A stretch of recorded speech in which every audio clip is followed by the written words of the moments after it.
Welcome, HopeGrown Faith, to another Monday Mom Mentor, where we are equipped and encouraged to nurture the hope of Christ in our homes. And today I'm super excited to introduce you to Bailey Hurley. Do you use the T normally in your introductions? Sometimes I do, sometimes I don't. It just depends. Well, you're just going by Bailey today. I like it. So Bailey is the author of this book that I just read and love. It's called Together is a Beautiful Place, and it's all about friendships, which is something I think that like so many of us, probably 100% of us, struggle with at some point in our lives, especially after we become moms, because it's just tricky. So thank you so much for joining us today, Bailey. Yeah, I'm excited. This is fun. Yeah, I love it too. Okay, so how about you introduce yourself a little bit more than I just did, because you're more than your book. Thanks. Yes, I'm a mom, so I feel like speaking with moms is very exciting for me because I'm in the thick of having those little people, which it really is a different kind of season, especially for friendships. So I have a 6-year-old, a 3-year-old, and an 18-month-old, and we live in Denver, Colorado.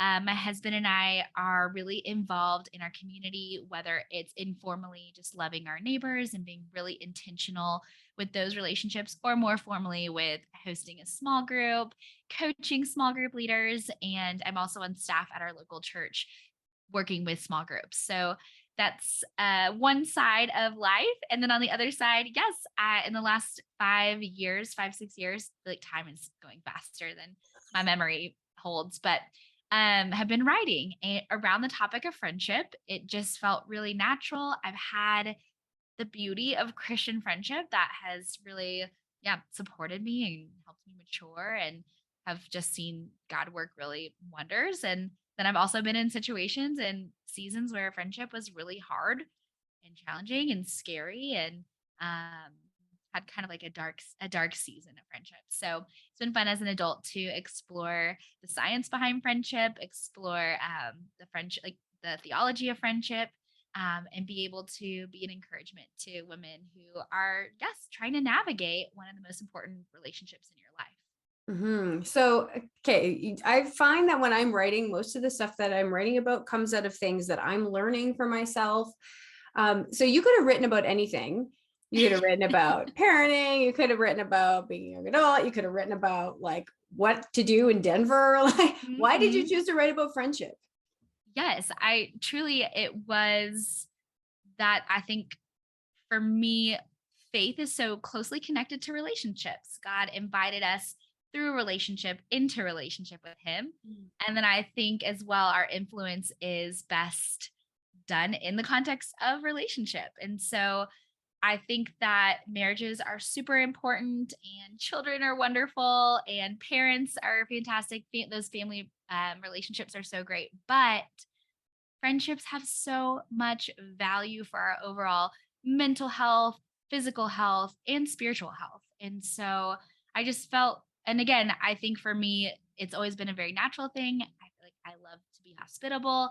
And with that comes that constant invitation of let's invite people in to our lives, into meeting each other, into creating communities. So I think that's already a really natural place, but seeing that it's not natural for a lot of people, and that area in a lot of people's lives, it's like an empty bucket, or it's just depleted, or it's just not that great, or it's toxic, or so many different things. And wanting people to, I think, work through their own personal hindrances to friendship, the things that they believe that are probably not true, maybe some lies or baggage they are carrying with them into their friendships.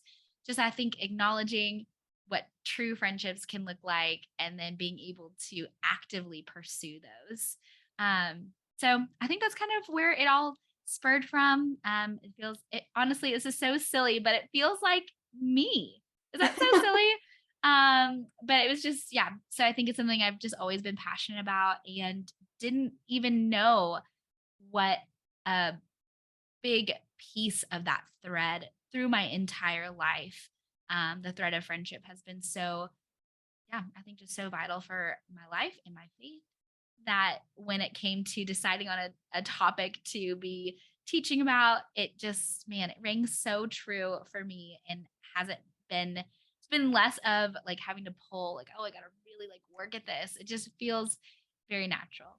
Oh, that's really cool. I love how God just gives us all different passions and, things in our lives that then, I heard it said once, like one man's, I'm going to butcher the quote because now I can't remember the last half. It's like one man's genius is the next man's like confusion. I totally got that. I shouldn't have started that sentence.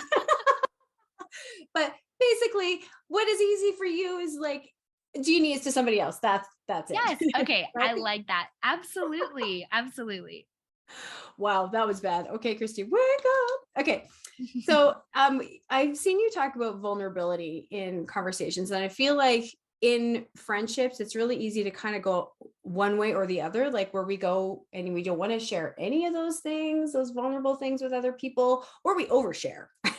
So Mhm. funny. I was talking to a friend the other day and she's like, wow, this person at church was really oversharing. And then she goes, yeah, well, actually, I do that a lot too, don't I? So first of all, what is like actual vulnerability in a way that's beneficial to a friendship and not oversharing or overburdening the other person? And how does that help us connect while we're, juggling conversations while running errands or with kids interrupting every 2 minutes? Mhm. Yes. Okay. So the vulnerability piece in friendship, there has to be an equal balance of sharing hard things and sharing joyful things. Because it's true, if you come too hard into a friendship, especially a new one, and it's just like, woe is me, this is hard, I want to be honest, this is difficult in my marriage, this is so hard in parenting. And that's kind of the introduction into the friendship.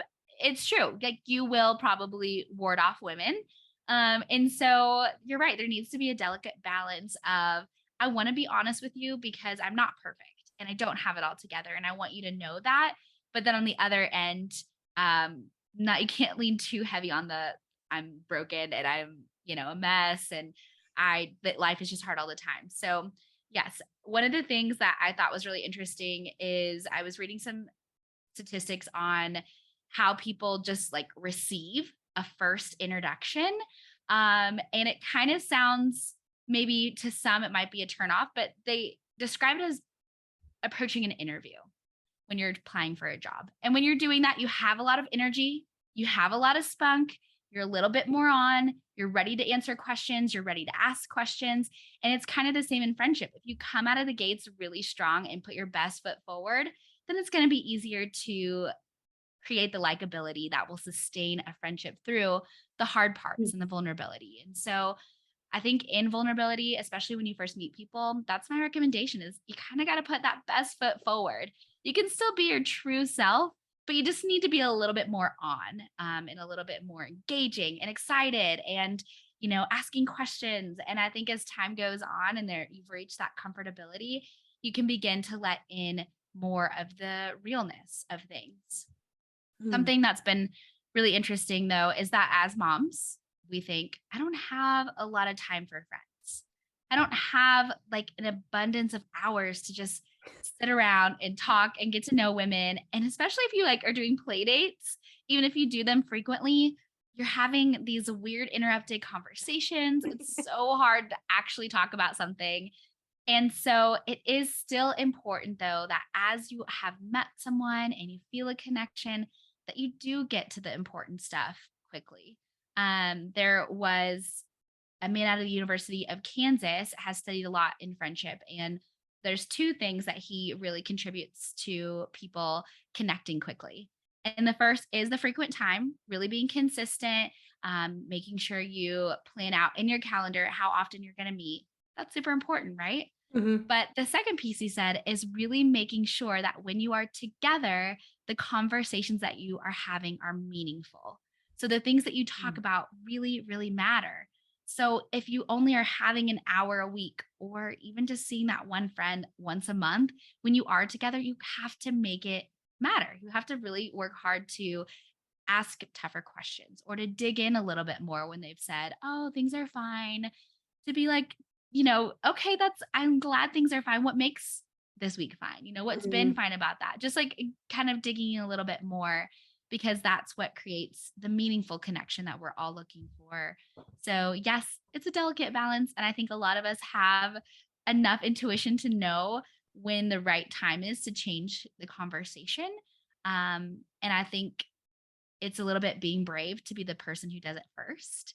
Yeah, but wanting to yeah, absolutely. but wanting to get the reward of having connection and feeling really heard and feeling really known. That's so important.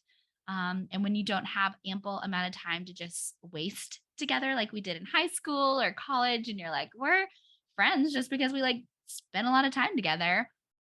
You're friends because you've worked really hard to make the friend times meaningful. Hmm. That reminds me of a friend of mine who's just actually really, really good at that kind of thing. Like you have a conversation with her and she is like going deep right away. And Mhm. it feels easy, but it doesn't feel so easy from my end. Like, I mean, when I'm in conversation with anybody else trying to be like Heather, she's just really good at that. So do you have any tips for those of us who maybe are not as brave with like asking those questions or Yeah. even sharing real answers? How do you Yes. just practice? Yeah, practice. Also, I write down questions beforehand so that I feel like I don't have to think of them on the spot. You could even, if you want, you could like put them on your notes in your phone that you can like quickly kind of glance at and be like, oh yeah, that's what I want to ask and dig into. Because even with my best intentions, I get into the friend moment or the play date and it just like goes away. And then Mhm. I leave thinking, I really regret not having been more intentional. And so, yeah, I would say think of some questions ahead of time, maybe things you've already been talking about that you want to follow up on, or if it's a new friend, you're like, I just want to ask, how did you meet your husband? What drew you Mm. to him? How did he propose? Things like that, where you're not just kind of saying like on the light surface, you're trying to really get to know them and ask Mhm. more about them. So that's one suggestion. And another one, I love that you brought this up, is shadowing what is being modeled to you. So when you have a friend that you admire this quality in them, like, wow, they invite people in so well, or she's so good at introducing herself to new people, or she's great at making people feel connected really quickly, is do what they do. Just model what they do, because I know for me, I have friends that have so many strengths that I just don't have. And just like you said, you're like, I want to be like Heather. I feel that way all the time. I'll like tell myself, like, okay, going into this, like you can do this like Laura. You can introduce yourself to new preschool moms. She's so good at it. I want to be better at kind of not just like going in and out of the preschool. I really want to do this. So giving yourself little pep talks, modeling after your friends that do something really well. I mean, that's a great way to move forward. And I like how you explain that it's not being inauthentic. It's not pretending to be somebody that you're not. It's just practicing good friendship skills and learning from other people. I think Mhm. we might think, oh, well, that's not being me being the real me. The real me is just sitting on the sidelines and watching. Well, then Mhm. the real you is going to be very lonely. Yeah, yes. And sometimes I have been, right? Because that has been Mhm. me just sitting on the sidelines and watching everybody else. But once I started learning friendship skills from other people and also just being like, you know what, they're probably not judging me, I'm just judging myself, I'm just going to get in there. For the longest time I was really uncomfortable like just joining a group of people who are already having Mhm. a conversation. I feel like, okay, well, that's me interrupting. And then I started realizing if I just kind of like go and stand with them, they start looking at me and just like talking to me too, and I was like, what's going on here? Like they don't mind that I'm just joining the conversation. Mhm. Yeah, that's really good. That was a good practice for me. I'm still working on that Mhm. one, but that's been like since junior high. Yeah, we all are. I tell my husband, I'm like, man, today was not my best work because I have so many moments where I get into social settings and I'm just I get nervous and I am short with people, or I don't introduce myself like I want to. So yeah, we all have those days. So how can we be on the other end? How can we as moms create a more welcoming environment for other people who maybe aren't in the place where they're ready to practice their friendship skills? How can we Yes. be the welcoming ones? Yeah, I think I always tell my kids, I guess really anyone, that I'm just like, remember what it was like when you were the one that was left out, or remember what it was like when you were the one that, like, I don't know, just, yeah, that you were the one that left out, or you were the one that wasn't invited into the conversation, or you were the one that was like sitting on the side and just no one approached you. And just remember how that felt. Because I think that can really spur people to do something about it when they do see the person that's new and walks in, being like, man, that takes a lot of courage.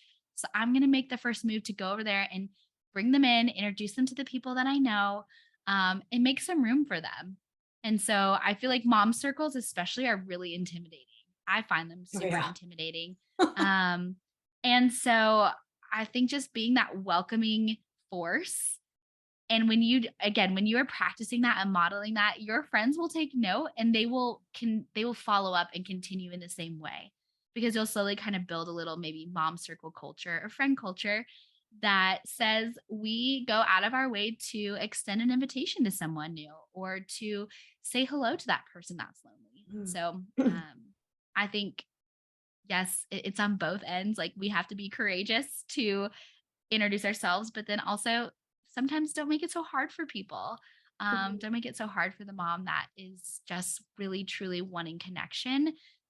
Be that bridge for her and make introductions. Here's something that I work with a lot of women on, in that the kind of mindset things, is that a lot of women don't, there's reasons why you don't want to do this, but some say, I don't want to do this because then she's going to think we have to be best friends for the next 5 years. And I already have friends. Like, I don't want to be the first voice or the first person that reaches out, because then now I have a little person that like is on my shoulder, following me around. And that just, it doesn't have to be that way. Reaching out and saying hello and making introductions. It's one of my husband and I's favorite things to do, because I would say we're probably tapped out in our actual community capacity, but we love creating space for people to connect with other people. So when we meet someone new in the neighborhood and we're like, well, I don't think we have the capacity to become their new best friends, but we know this couple over here. They share this thing in common. So let's like have them both over for dinner, connect them, make sure they exchange numbers so they can begin a friendship together. I So like I think that. that, so I think just in general, like as you're thinking about, that I see that preschool mom every single week and she never really knows who to talk to. Just be an introductory person. Again, yeah, you introducing yourself, Mm. you may find a new best friend, but you also can just be the person that is making the contact connections happen, and watching friends become friends and like flourish and do their thing over there. It really is a joy to see. And not only that, but I think it feels like it takes the pressure off too. Like if I'm not going into this with these big expectations that you're going to be my new best friend. I have definitely gone into situations where I was like, wow, we have so much in common and we're going to be great friends. And then you invite them over and it's great. And then they never invite you back. And you're like, oh man, like that was so, but just seeing it more as like, I'm going to connect you. We're just going to feel this out. It kind of takes some of that pressure off, right? Where, okay, we don't have to be best friends. Maybe I've been that person. People are like, oh, Christina's just going to be the person on my shoulder forever. Or maybe not. Well, we're always on both sides. Yeah, that's right. That's a good point. Mm-hmm. But yeah, for me, that just kind of takes some of the pressure off, feeling like I need to be pouring into them constantly, or that Mm-hmm. we have to be connected forever. Let's just check it Mm-hmm. out. See how it goes. Mm-hmm. Because there's been many times where I've reached out to other people and they've not reached back. And Mm-hmm. I'm pretty much okay with that. Like, that doesn't bother me, because I have done, some of those things, like connecting them with other people, or maybe it was just in the moment they needed somebody to immediately welcome them and then they felt great and then they don't need me anymore. So Yeah, absolutely. it's okay. We all have our purposes and stuff, right? That's So right. I have a question for you. So is there something that you think that moms should stop doing in their friendships with other moms? Yes, absolutely. I feel like, at least in my perspective of mom friendships, is that there are a lot of things to be experts on. Mm. Meaning, in a friendship circle, one mom feels like, I'm the expert on potty training, so this is how you all should do it. Or I'm the expert on sleep training, so this is how you all should do it. And so in those mom circle relationships, I always feel like offer ideas, but not absolutes, because we are all trying our best. We're all parenting in our own little different ways. And I think what moms need most in their friendships is an advocate and not a judge. Mm. So what they're really looking for is someone to either say, I like that idea. We didn't try that when we potty trained, but you know what? I'm excited for you. Let me know how it goes. I'm here if you need anything else. Instead of, I do feel like a lot of times when it comes to what our kids eat for snacks, what they do with their free time. Like, oh, that mom put her kids in way too many sports. We would never do that. Or, wow, that family never puts their kids in anything. Like, why are they not, giving their kids more opportunities? Like, it's just, there's such a wide scale of everything we do as moms. And we already are second guessing every decision we make. And we already are trying our absolute best to love our kids and raise them well and want them to be like flourishing little humans. And so truly we need advocates, and we need people to like stand beside us instead of standing against us. Mm. In some ways, like motherhood it's hard enough without us being hard on each other. Yeah. Oh, absolutely. I just wrote something down as you were talking. I think another way to think about that would be to be a learner. Like, don't think that you know everything about Yes. anything really, because there's always something new that we can learn. Maybe you potty trained 8 kids, like you said, but Yeah. and then somebody comes in with something new and you're like, oh, you can, like you said, you could either be like, well, that doesn't work. Or you can say, oh, I didn't try that. And tell me how it goes, like you said. And I thought, well, that is an attitude of humility, which probably goes a long way. Mhm. And just being curious and being a learner and knowing that everybody has something to teach and to share, and that you're not always the one with all the know-how. Mhm. Yeah. And I will say again, it's something you got to fight. What is it about us moms that we're also like, she's doing it wrong, I know. I don't know what it is, but I'm so guilty. I'm like, I have to hold my tongue. So, I think I know what it is. I think it's because we don't feel confident that we're doing it right. So when somebody else does it differently than us, we feel like, oh my goodness, am I doing it wrong? Mhm. And then Yeah. we have to like buckle down and be like, no, I'm doing it right. And you must do it my way too. Mhm. Yeah. It's like our own inner judgment Mhm. comes out as external judgment. So is there anything that you had wanted to say today? Any last minute encouragement or anything that you wanted to share on the topic of friendship before we continue? Sure. I think one final just like word of encouragement um is moms also fall into the trap of I have to I can do this by myself, or I feel like that's my only choice because my life is too busy, so I just have to figure this out on my own.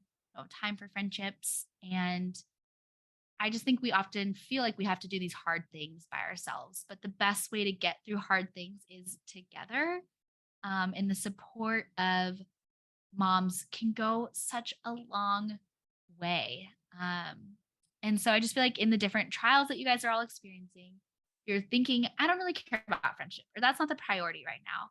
I just want to remind you that friendships are the most significant players in your ability to be a good mom. Not only do they feed your soul in just having the fun brunches together or spending time together and having adult conversation, breaking up your routines, but truly having just one person by your side impacts the way that you do hard things. The science has shown that when people have to tackle obstacles and they have a friend next to them, they're more likely to accomplish those things than people who don't have the support beside them. And so I always like to say also, Ecclesiastes said the same thing when they said two are better than one. For if one falls down, his companion can lift him up. Friendships are the exact same way. So as you're going through your day, or you're having another day of like laundry and school pickups and making 3 meals for so many people and just maybe feeling run down, that a phone call with a friendship or a text or a short coffee date, it can really change. It can change a lot, and it can keep you going in your motherhood. Well, now I'm all inspired to call my friends. Like, who am I going to call first? Well, thank you so much for connecting with us on this topic, Bailey. This is something we could probably talk about for a long time, but now we're not going to just talk about it and philosophize about it. We're going to go and do it. That's right. That's right. But if we do want to talk about it more and philosophize and theologize and stuff about it, where can we find you online? Yes, BaileyTHurley.com has all sorts of great resources. And then also on to continue a regular conversation, I'm on Instagram, and you can find me at bailey.t.hurley.